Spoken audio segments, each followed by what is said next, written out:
Olá pessoal, dando continuidade aqui à nossa conversa que nós tivemos com o Dr. João Rafael, e eu estou aqui no Ministério Público Federal para ter essa conversa franca e bem esclarecedora, o que é MPF, o que é AGU, qual a atuação da Justiça Federal. Então acompanhe agora na TV Sol, Direito em Cena.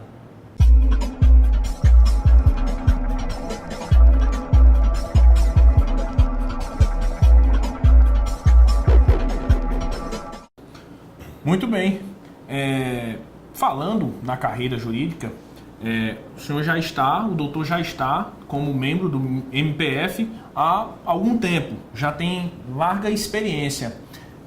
De antemão, nós sabemos da forte atuação que o MPF vem ganhando em cenário nacional.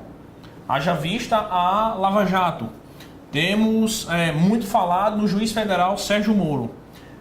Qual foi a grande força, o grande impacto que o Ministério Público Federal, a Procuradoria Pública Federal vem, no longo da história, vem ganhando com essas atuações do MPF, da Justiça Federal, através do juiz, através do procurador? Como é que o senhor enxerga tudo isso?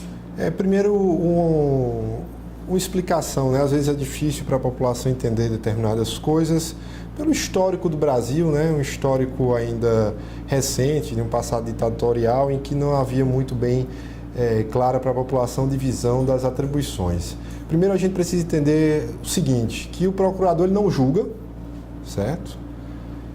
E o juiz não investiga. É o contrário. É o contrário. O juiz é inerte, certo? O juiz ele está sempre sentado tem atrás que ser provocado. Tem que ser provocado. E ele tem uma série de prerrogativas, a inamovibilidade, a vitaliciedade, irredutibilidade de vencimentos. E, de outro lado, existe um magistrado com as mesmas prerrogativas do juiz, que é o membro do Ministério Público, que ele não julga, mas ele que dá início, né? Não pode um juiz condenar alguém criminalmente se não houver um pedido do Ministério Público. E o Ministério Público não pode ser forçado a pedir a condenação de ninguém. Se o Ministério Público entende que alguém não cometeu o crime, arquivar, ele não pode ser forçado a desarquivar. Há uma separação clara dessas funções. Nesse contexto, parece que há um trabalho de excelência no âmbito da Lava Jato, com uma série de procuradores, porque o volume de informações ali seria impossível um procurador só atuar, então a gente tem uma força-tarefa que me parece ter hoje 12 colegas, em primeira instância, atuando perante a vara federal especializada em crimes financeiros de lavagem, que é conduzida pelo juiz federal Sérgio Moro lá em Curitiba. E o que eu posso dizer é o seguinte, o Ministério Público Federal ele tem realmente a cada dia mais apresentado o seu protagonismo nessas grandes questões, até porque o crime federal em si, ele em regra, ele traz um impacto maior, certo?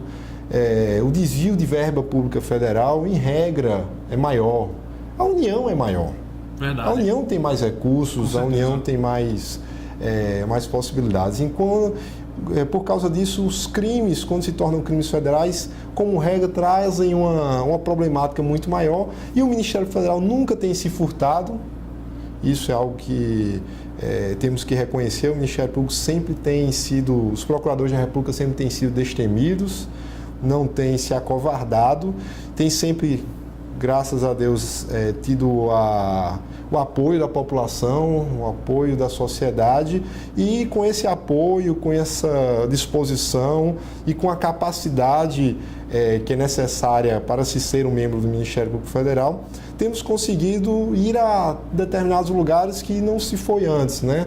Temos mexido com determinados criminosos que nunca foram tocados antes e que, infelizmente, vinham dominando, né, o cenário do nosso país, mas que agora o Ministério Federal tem tentado descortinar isso. Esperamos continuar com essa atividade, sempre, repito, sendo necessário ainda num país de uma democracia não tão consolidada quanto a nossa, o apoio sempre maciço da população, porque não se enganem, O Ministério Público Federal requer as prisões, obtém essas prisões, requer condenações, obtém condenações, requer devolução de recursos, mas os poderosos que têm sido afetados por essas atividades do Ministério Público, eles atuam, nem que seja nas sombras, para tentar impedir o efeito, a conclusão dessas atividades nossas, seja mediante o Congresso, tentando aprovar leis que tirem os poderes do Ministério Público. Veja-se a famigerada PEC 37, que tentou tirar o poder de investigação do Ministério Público. Será que teria Lava Jato com PEC 37? Não teria. Enfim, os poderosos ainda estão acostumados à impunidade no nosso país. E eles estão muito preocupados com a virada de mesa. E claro... Que vem demonstrando que está sendo mudado. Isso, né? Mas não se enganem. Nas sombras, muitos têm lutado para que essa virada de mesa não aconteça. Muitos têm lutado para tirar os poderes do Ministério Público, para abafar a atuação do Ministério Público, para colocar a população contra os procuradores da República que atuam nesses casos. Os colegas que atuam na Lava Jato citam sempre a chamada Operação Mãos Limpas, que foi uma operação que ocorreu na Itália, muito semelhante à Operação Lava Jato, onde procuradores da República italianos descobriram um esquema gigantesco de corrupção envolvendo os mais diversos setores. Houve centenas de prisões de políticos e, em determinado momento da operação, o Congresso italiano aprovou leis impedindo delações, impedindo prisões preventivas de políticos, impedindo uma série de atividades que fizeram com que a operação morresse. No clamor do movimento das operações, aprovaram leis que deixou o Ministério Público de mãos atadas. Impediu a continuidade da atividade do Ministério Público, chegaram ao ponto de colocar em determinados momentos a população contra procuradores. E o que é que aconteceu depois disso? A Itália hoje é mais corrupta do que da década de 90. Então a gente não pode perder a oportunidade. Histórico, né? Exato. E a história serve para isso, para a gente entender ela e não repeti-la. Exato.